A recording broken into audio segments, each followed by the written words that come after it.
One of the more surprising results of our research is that smaller churches on average are better churches, and they are better equipped to win more people for Christ than mega churches are. I've published these results for the first time more than 10 years ago, but since these discoveries haven't revolutionized Christianity yet, I decided to repeat them again and again and again until this revolution will have taken place. So what did we discover?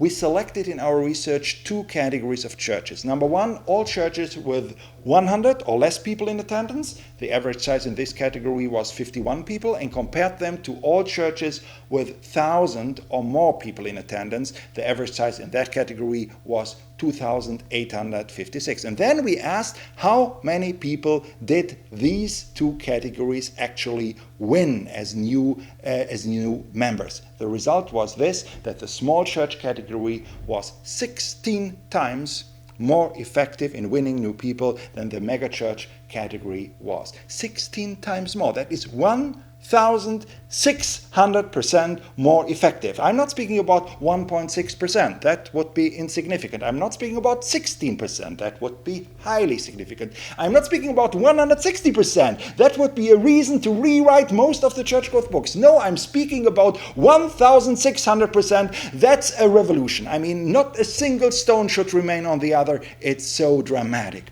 Of course, you cannot compare the results of one church with 51 people to the results of one church with 2,800 people. You have to compare the results of 56 churches with 51 people each to the results of one church with 2,800 people. In both cases, it's a crowd of 2,800 people. They are just organized according to a different model, according to the small church model and according to the mega church model. And the empirical evidence in terms of efficiency in winning more people for Christ is really striking. But now comes the sad part of the story. Then you have to do with pastors and members of this wonderful, highly effective small church category. I remember it a number of years ago. I dealt with a church with 40 people in attendance. They had a half-time pastor, and I spoke to him and he said, nothing happens in our church. Nobody finds Christ, And I asked him, well, how many people did you win in the last 12 months? And he said, only 4 people, but 2 left the church, so, well, only 2 more people, that's really not a lot. And I asked him, how many people did you have 5 years ago?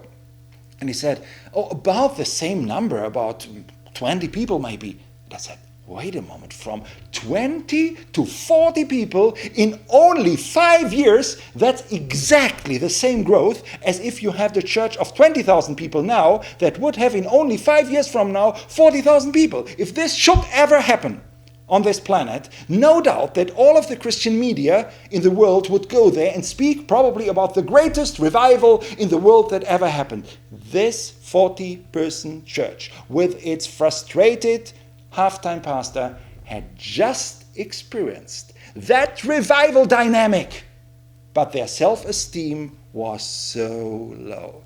Nobody finds Christ, nothing happens, Where does it stem from, this incredible low self-esteem?